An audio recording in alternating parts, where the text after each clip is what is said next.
या तो मेरे को जब बताया गया तो उस टाइम मैं पूरी तरह से अवेयर नहीं था कि क्या समस्या है।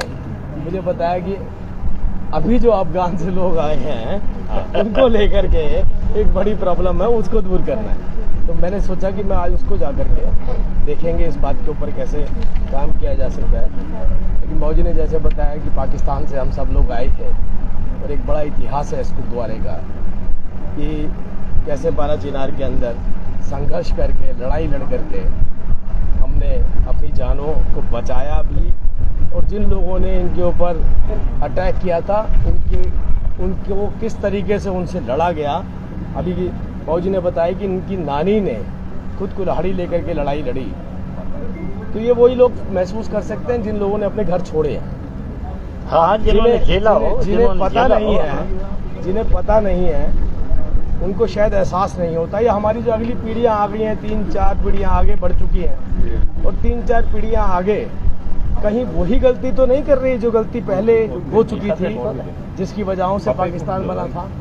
क्योंकि बार बार मुझे इसी मार्केट के अंदर ये बात भी बोली जाती है कि भाई कुछ ऐसी चीज़ें हो रही हैं यहाँ पर जिससे हमारी डेमोग्राफी बिगड़ रही है।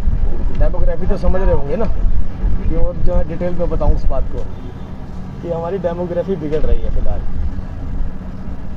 जो संख्या का अनुपात होना चाहिए वो गड़बड़ा रहा है। कुछ दूसरे लोग ज़्यादा हो रहे हैं, जो यहाँ के लोग थे वो कम होते चले जा रहे हैं, दुकानें बिकती चली जा रही हैं, कब्जे होते चले जा रहे हैं। और ये बात बताई भी है कि मार्केट के अंदर भी किस तरीके से फैलाव हो गया, एक नंबर में चले आदि कब्जा कर लिया, बुरे हालात हो रखे हैं।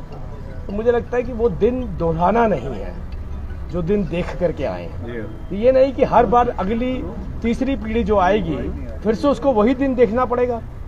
तीसरी पीढ़ी आते ही क्या वैसी व्यवस्था हो जाएगी, अव्यवस्थाएं हो जाएंगी? ये तो हम सब लोगों को मिलकर के सोच रहे हैं इस बारे में, क्योंकि भारत अकेला ऐसा देश है जहां पर कोई भी आदमी, चाहे वो अफगानिस्तान हो, चाहे वो पाकिस्तान हो, चाहे वो बांग्लादेश हो, कोई भी देश ऐसा हो जहां पर हिंदू, सिख, जैन, बौद्ध होते हैं, तो वो सबसे पहले कहाँ नजर देखते हैं अपनी, कि अगर हमारे ऊपर कोई अटैक होगा, अत्याचार होगा, तो हम कहाँ जाएंगे? भारत। तो मतलब उनको ये पता है कि घर तो मेरा भारत ही है, चाहे वो रह कहीं पे भी रहा था। मैं भी थोड़ी देर पहले कहीं पढ़ रहा था 2 लाख की जनसंख्या सिखों की अफगानिस्तान में होती थी 1980 तक, और अभी 2015-16 तक आते आते वो 700 रह गई थी। और 700 के बाद भी काबुल में आपने देखा गुरुद्वारे के ऊपर अटैक हुआ, कितना बड़ा, शायद जानकारी होगी सबको, कितना बड़ा अटैक हुआ। उसके बाद वो 700 भी घट गए। 700 में भी देखो, देश के प्रधानमंत्री ने कहा कि जिसे स्वरूप कहते हैं कि हम स्वरूप को भारत लेकर के आएंगे। केवल जान नहीं बचाई, जो अफगानिस्तान गुरुद्वारे से गुरु ग्रंथ साहब का स्वरूप जो था वो हम लेकर के आए। हमारे कैबिनेट मिनिस्टर उसको बकायदा सिर पर रख करके लेके आए, हमारी मंत्री वहां पर गई। तो वो जो सम्मान दूसरे देशों से इस देश के अंदर आया, तो वो क्यों आया? क्योंकि उससे पता था कि दुनिया के अंदर एक ऐसा देश है जो मेरे लिए खड़ा है। इसीलिए बार बार हमने CAA की वकालत करी कि CAA आना चाहिए। उनका क्या होगा जो बांग्लादेश में रहते हैं? अब देखिए बांग्लादेश के ऐसे हालात हो रखे हैं, वो भी कहीं ना कहीं धार्मिक रूप में, कि वहाँ पर भी इस तरीके के अत्याचार हो रहे हैं, लोगों के ऊपर अटैक हो रहे हैं। पाकिस्तान के हालात आपने देखे ही हुए हैं, अफगानिस्तान में क्या हुआ आपने देख लिया। तो हर आदमी जब भी दूसरे देशों में होता है तो सबसे पहले वो अपने देश की तरफ देखता है कि मेरा देश कौन सा है। अब ये सोचिए, जहाँ 10-10, 20-20, 25-25, 1500 ईस्वी के अंदर गुरु नानक देव गए थे, और तब से लेकर के सिख वहां पे अफगानिस्तान में रहते थे। कितनी पीढ़ियों की पीढ़ियां निकल गई, उसके बाद भी देश कौन सा रहा? भारत। देख रहा। कितनी पीढ़ियां निकल गई, उसके बाद भी देश तो नहीं बन पाया आपका। क्यों? क्योंकि धार्मिक रूप से आप वहां कम संख्या में थे, और धार्मिक रूप से आप यहां कम संख्या में ना हो जाए, इसीलिए मैंने बोला कि तीसरी पीढ़ी क्यों हर बार उस चुनौती को झेले। हर तीसरी पीढ़ी उस चुनौती को झेल रही है।